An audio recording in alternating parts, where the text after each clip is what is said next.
Olá, caríssimo telespectador da Rede Século XXI, muito obrigado pela sua audiência. É domingo, é dia do Senhor, mais uma vez aqui estamos, você aí diante do televisor, nós aqui, irmanados, para passar 30 minutos diante da palavra do Senhor, para aprofundar o nosso conhecimento dessa riqueza e, quem sabe, no final do programa nos tornarmos mais ricos, mais santos, mais esclarecidos, mais instruídos, mais educados pela palavra santa do Senhor, à luz da doutrina da Igreja Católica Apostólica Romana. No domingo passado, terminamos o 4º programa dedicado a um argumento extremamente complexo, belo, profundo e que por isso mesmo necessita de muito tempo para ser investigado e esgotado, o tema da predestinação. Esse é o 5º programa que dedicamos a esse tema. De fato, no dia 31 de outubro de 1517, na cidade de Wittenberg, ao sul de Berlim, o monge agostiniano da Igreja Católica Apostólica Romana, Martinho Lutero, afixou suas 95 teses para todos verem a sua concepção de mundo, de Deus, de teologia, da Escritura, da Igreja, da teologia, dando origem, assim, ao grande cisma do Ocidente, um racha, uma quebra, uma cisão na cristandade, realidade que agora, esse ano, comemora, o mundo protestante comemora 500 anos, 500 anos que esta tragédia, no nosso entendimento, aconteceu. Nós católicos não temos nada o que comemorar, mas é uma ocasião para nós refletirmos sobre algumas das intuições do mundo protestante e a predestinação, não propriamente na pessoa de Lutero, mas de João Calvino, um reformador, um protestante na Suíça, em Genebra, ele, francês, que lá residiu e lá morou até a morte, intuiu, propugnou essa doutrina. Em que consiste a doutrina da predestinação? No calvinismo. Deus tem os seus e os predestina para o céu. Aqueles que não são de Deus são predestinados para o inferno. Predestinação, na Bíblia, segundo a visão católica, é somente para o céu. Não existe, segundo a concepção católica, predestinação para o inferno. Aliás, essa doutrina já havia sido condenada pela Igreja 1000 anos antes de João Calvino existir. O segundo concílio regional de Orange, na França, condena nesses termos aquele que disser que Deus predestina ou destina para o mal, para o inferno, alguém, seja anátema, isto é, seja excomungado. Em termos muito parecidos, o Concílio de Trento, na época de João Calvino, alguns anos depois de ele defender essa tese, condenou nesses termos parecidos do Concílio II de Orange. Se alguém disser que Deus predestina alguém para o mal ou para o inferno, seja anátema. E nós estamos já há 5 programas, esse é o 5º programa, investigando traços da Escritura, fundamentos na Palavra de Deus, para sustentar exatamente isto. Deus não predestina ninguém para o inferno. E depois dos muitos textos do Antigo Testamento ilustrados e comentados nos 4 programas anteriores, agora vamos dar uma olhada no livro do profeta Isaías, capítulo 55, versículo 8. Pois meus pensamentos não são os vossos, e o vosso modo de agir não é o meu, diz o Senhor. A pior desgraça é quando nós queremos pensar como Deus sem saber qual é o pensamento de Deus. Presunção estúpida maior é quando nós julgamos que o nosso pensamento deve ser o critério e que Deus deve se adequar aos nossos pensamentos. Meus pensamentos, diz o Senhor, não são os vossos pensamentos. E mais ainda, o meu modo de agir não é o vosso modo de agir. Nós temos parâmetros para agir.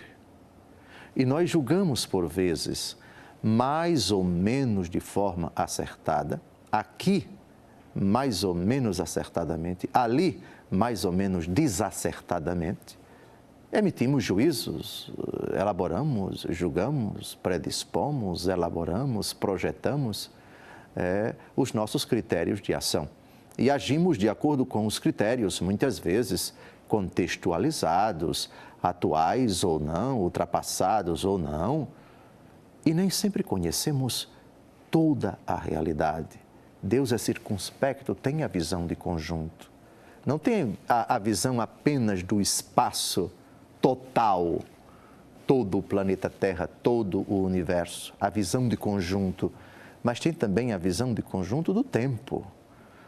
Nós julgamos de acordo com o aqui e agora, o antes e o depois. Deus julga não somente levando em conta o tempo, mas levando em conta a eternidade, porque Ele é eterno, é pensamento eterno.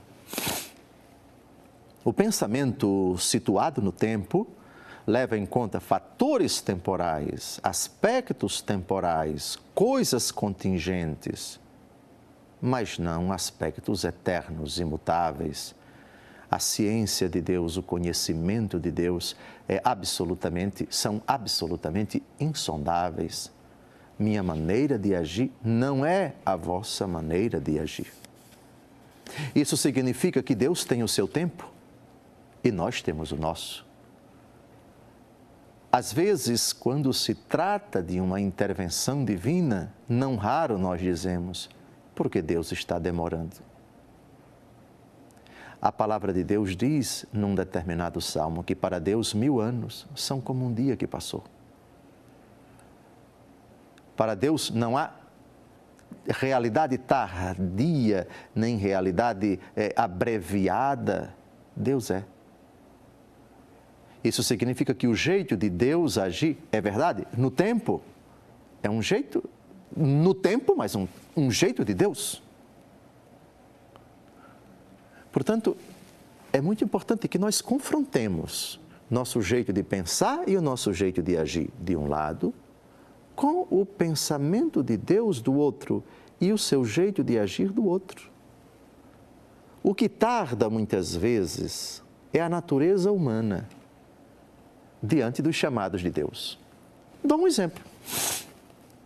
No Apocalipse de São João, capítulo 3, versículo 20, o Senhor que, ao entrar no tempo, se sujeita à nossa paciência, à nossa boa vontade, à nossa docilidade ou à nossa má vontade, à nossa preguiça, ao nosso desleixo, diz o seguinte, aspas, eis que estou à porta e bato, ponto.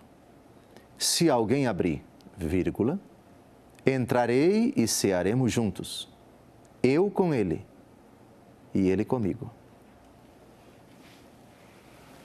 Meus pensamentos não são os vossos. Meu jeito de agir não é o jeito de agir de vocês. E qual é o jeito de Deus agir? Ordinariamente, eu estou à porta e bato. Se alguém abrir, entrarei, cearemos juntos, eu com ele e ele comigo. É claro que na história, Deus tem toda a liberdade, porque Ele é Deus, de agir sozinho. De intervir sozinho onde Ele quiser, como Ele bem entender, seja na natureza, as criaturas irracionais, seja na natureza humana especificamente falando. Em se tratando de aventura humana, de decisões humanas, de realidades humanas, eu com Ele e Ele comigo. Esse é o jeito ordinário de Deus agir na história. Eu com Ele e Ele comigo. Apocalipse capítulo 3, versículo 20. Isso significa, em decorrência, que sua intervenção na história para transformar o mundo, para enfrentar o mal, contará sempre, exigirá sempre a colaboração humana, a docilidade do homem.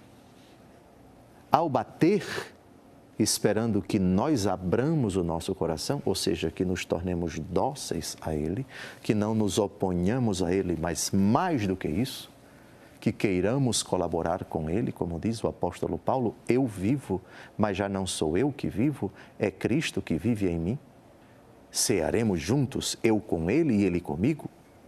Essa admirável simbiose, já não sou eu que vivo, é Cristo que vive em mim, é o ponto de partida da transformação do mundo, do enfrentamento do mal, do enfrentamento das dificuldades, das adversidades da natureza. Meus pensamentos não são os vossos. Ou seja, vocês têm uma maneira de pensar que muitas vezes chega às raias da loucura, da insanidade, da estupidez. Vocês pensam besteira, dizem besteira a meu respeito, me julgando. Eu sou Deus, diz o Senhor. Caríssimos, vamos retomar esse argumento no segundo bloco, porque vamos expor aqui muitas dificuldades que na aventura humana parecem ser obstáculos intransponíveis para a ação de Deus, obstáculos que levam muitas pessoas a dizer: Deus está demorando, Deus se esqueceu, Deus se afastou, Deus ignorou-nos, Deus está nos castigando, Deus está nos punindo. Os pensamentos de Deus não são estes. Absolutamente. A nossa lógica é que por vezes é doida varrida, estúpida. Quão idiotas, quão tolos nós somos por vezes quando nos atrevemos a achar que o nosso pensamento é igual ou superior a Deus, ou é melhor do que o de Deus, dizer a Deus, ou supor, ou conjecturar aquilo que Deus deveria fazer e do modo que nós gostaríamos que Ele fizesse. Meus pensamentos não são os vossos, meu jeito de agir não é o jeito vosso de agir. Sim, estamos de fato no centro do furacão e essa questão precisa ser bem amarrada, precisa ser bem retomada para que não pare nenhuma dúvida da inocência de Deus, de que Deus não tem absolutamente nada a ver com a responsabilidade e a culpa por nenhum mal que acontece na nossa história. Até o próximo bloco, não saia daí diante do televisor, vamos a um pequeno intervalo e logo depois voltamos com esse argumento verdadeiramente fascinante. Já deixe na sua Bíblia aberta no Salmo 120. Até lá.